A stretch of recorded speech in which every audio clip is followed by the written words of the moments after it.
जय हिंद साथियों, कैसे हैं आप सब लोग? बढ़िया हैं दोस्तों। पिछली क्लास में हमने इंग्लिश से जुड़ी हुई कुछ बेसिक सी बातें देखी थी, ठीक है।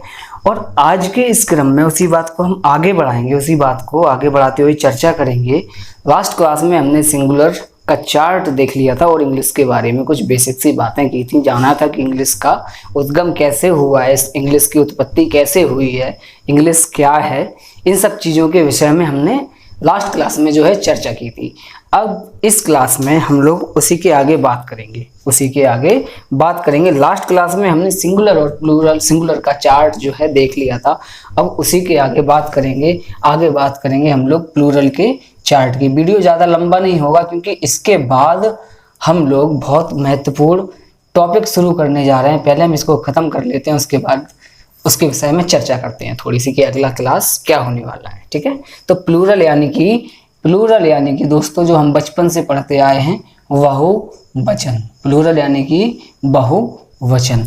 इसमें सबसे पहले जो मैं बताऊंगा वो आएगा आई का मतलब क्या होता है साथियों? आई का मतलब होता है मैं, जो हम बचपन से पढ़कर आए हैं, ठीक है। आई दे मतलब वे। देन वी मतलब क्या होता है साथियों?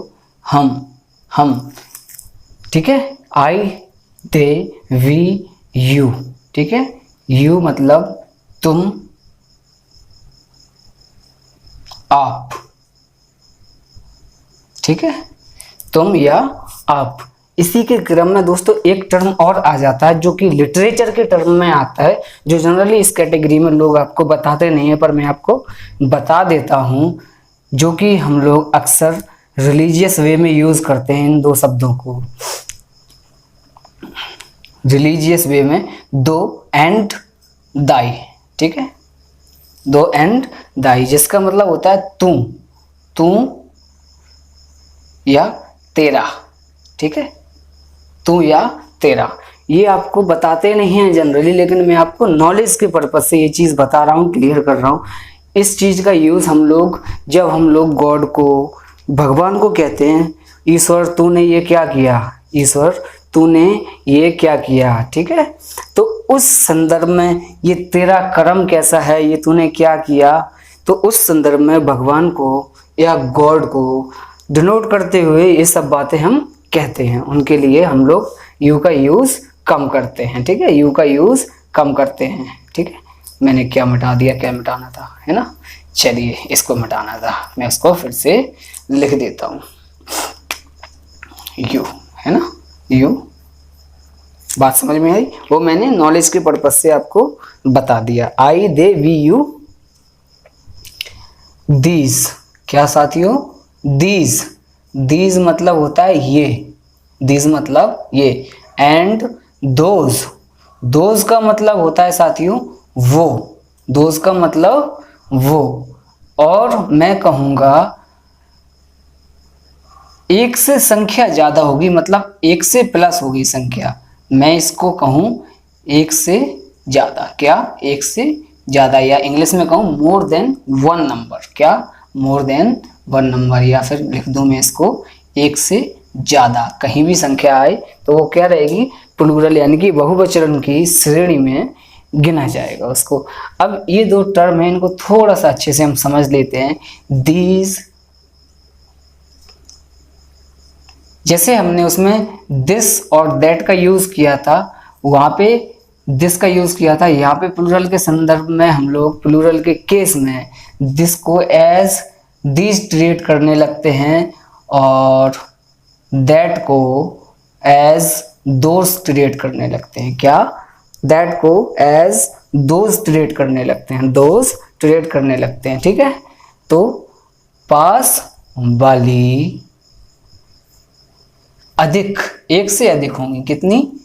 अधिक वस्तुओं के लिए, अधिक वस्तुओं के लिए, ठीक है। और जिसे आप टच कर सको, जिसे क्या कर सको साथियों? जिसे टच कर सको, जिसे आप छू सको, जिसे आप छू सको। वहीं इसके केस में अपोजिट होगा।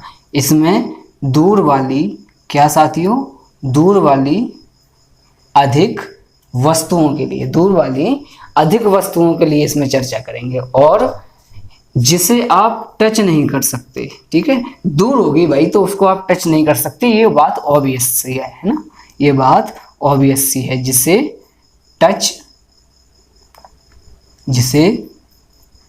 टच नहीं किया जा सकता, क्या, जिसे टच नहीं किया जा सकता। अब इस चीज को थोड़ा अच्छे से समझते हैं। जैसे उस केस में हमने समझा था पास वाली एक वस्तु के लिए मैंने बोला भी था कि दिस इज माय मार्कर, अगर ये मार्कर मुझसे दूर रखा हुआ है तो दैट इज माय मार्कर। इस केस में मेरे पास मार्कर एक ना होके मेरे पास मार्कर एक से ज्यादा होगी, ठीक है, कंडीशन सेम है, एक से ज्यादा मार्कर हैं तो मैं क्या कहूंगा, these are my markers, these are my markers, मतलब ये मेरे मार्कर हैं, ये मेरे मार्कर हैं, ये मेरे मार्कर हैं। अगर ये मार्कर मेरे से कुछ दूरी पर रखे हुए हैं जहां मैं सिर्फ इशारा यानी कि पॉइंट आउट करके बता सकता हूं, मैं टच नहीं कर सकता, तो उस स्थिति में मैं इशारा करके बताऊंगा दोज आर माई मार्कर्स। क्या साथियों, दोज आर माई मार्कर्स। इस स्थिति में क्या बताएंगे, दोज आर माई मार्कर्स, ठीक है। तो इतनी सी बात आपको समझ में आई हो तो ओके करो, यस करो, ठीक है, ओके लिखो कमेंट में, यस लिखो और स्क्रीनशॉट ले लो फटाफट इसका। फिर आगे की बात मैं आपको बताता हूँ कि मैं नेक्स्ट सेशन जो रखने वाला हूँ, नेक्स्ट क्लास जो रखने वाला हूँ वो किस विषय में रहेगी, और आप ये समझ लो कि वो बहुत महत्वपूर्ण विषय होने वाला है, बैकबोन होने वाला है। इंग्लिश की बैकबोन अगर कहें, रीढ़ की हड्डी कहें तो भाई वो रीढ़ की हड्डी होने वाली है। तो सबसे पहले मैं इसको हटा देता हूँ। आई होप कि आप लोगों ने स्क्रीनशॉट ले लिया होगा, ठीक है, आई होप कि आप लोगों ने जो है स्क्रीनशॉट ले लिया होगा।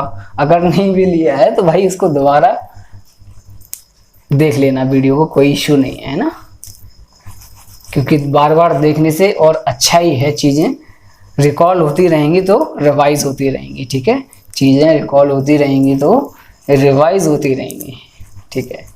आते हैं भाई कल की थोड़ी सी एक ओवरव्यू मैं आपको दे देता हूँ। दोस्तों कल की क्लास बड़ी विशेष होने वाली है, अगला जो लेक्चर रहेगा बड़ा विशेष होने वाला है। विशेष इसलिए क्योंकि हम लोग फिर से वही मुद्दा पढ़ने वाले हैं जिसको आपने नाम दिया है काल, यानी कि टेंस, ठीक है। लेकिन पढ़ते हुए हमें इतने साल हो गए, आज तक हम इस बला को साइंटिफिकली नहीं समझ पाए हैं कि अगर ता है ती है ते है कहते हैं तो उसको ता है ती है ते है क्यों कहते हैं, अगर हम उसको रहा है रही है रहे है कहते हैं तो उसको क्यों कहते हैं, उसके पीछे क्या कारण है, क्या रीजन है, क्यों इस चीज को हम लोग समझते नहीं हैं और बार बार भूल जाते हैं। और आज आप मेरे साथ इंग्लिश पढ़ रहे हो उसका भी कारण यही है कि आपने अभी तक टेंस ढंग से नहीं सीखे, ठीक है, उसका भी कारण यही है। अगर आपने टेंस सीखे होते तो आज आप, क्योंकि इसको बैकबोन कहा जाता है, इसके बिना आप कुछ नहीं कर सकते, ना आप क्वेश्चन टैग्स कर सकते हैं जिसको हिंदी में प्रश्न पुछल्ले कहते हैं, ना आप नरेशन करते हैं, इसके बिना ना आप नरेशन कर सकते हैं, ना आप वॉइसेस यानी कि वाच जिसको हिंदी में कहते हैं active voice passive voice, Hindi में इसको वाच कहते हैं ना, आप वॉइसेस कर सकते हैं, ठीक है, ना आप वर्ब कर सकते हैं, ना आप कंडीशनल सेंटेंसेस कर सकते हैं, आप इसके बिना कुछ नहीं कर सकते। अगर ये नहीं सीखा तो ये करना भूल जाओ, और अगर ये नहीं सीखा तो भाई एग्जाम में नंबर आएंगे नील बटा सन्नाटा, ठीक। तो ये चीज़ पढ़ना बहुत ज़्यादा ज़रूरी है और मैं कोशिश अपनी यही करूँगा कि आप अगला लेक्चर जो मैं बताऊँ, अगला लेक्चर जो मैं लेके आऊँ टेंस का ही लेके आऊँगा और बिल्कुल पूरा तरीके में बताऊँगा साइंटिफिक अप्रोच के साथ कि अगर आपके सामने कोई चीज़ आती है तो वो क्यों आती है, हमने उसको रहा है रही है रहे है कहा है, SRM लगा रहे हैं तो क्यों लगा रहे हैं, ठीक है। और ये मेरी गारंटी है, अगर आप एक बार जो मैं बताऊंगा उसको आप अच्छे से समझ लोगे, देख लोगे, तो आप जीवन में कभी टेंस फिर भूलोगे नहीं, ये मेरा वादा है, ठीक है। बाद बाकी मेहनत आपकी है, ठीक है। जाते जाते एक बात कहना चाहूंगा कि जब से चला हूं मेरी मंजिल पे नजर, मैंने कभी मील का पत्थर नहीं देखा। जब से चला हूं मेरी मंजिल पे नजर, मैंने कभी मील का पत्थर नहीं देखा। ये फूल मुझे विरासत में नहीं मिले, तूने मेरा कांटों से भरा बिस्तर नहीं देखा। इसी बात के साथ मैं अपनी वाणी को विराम देता हूँ। ठीक है, मिलते हैं फिर अगली क्लास में। मेरी बात को अगर आप समझ गए होंगे तो आप मेहनत शुरू कर देंगे। ठीक है।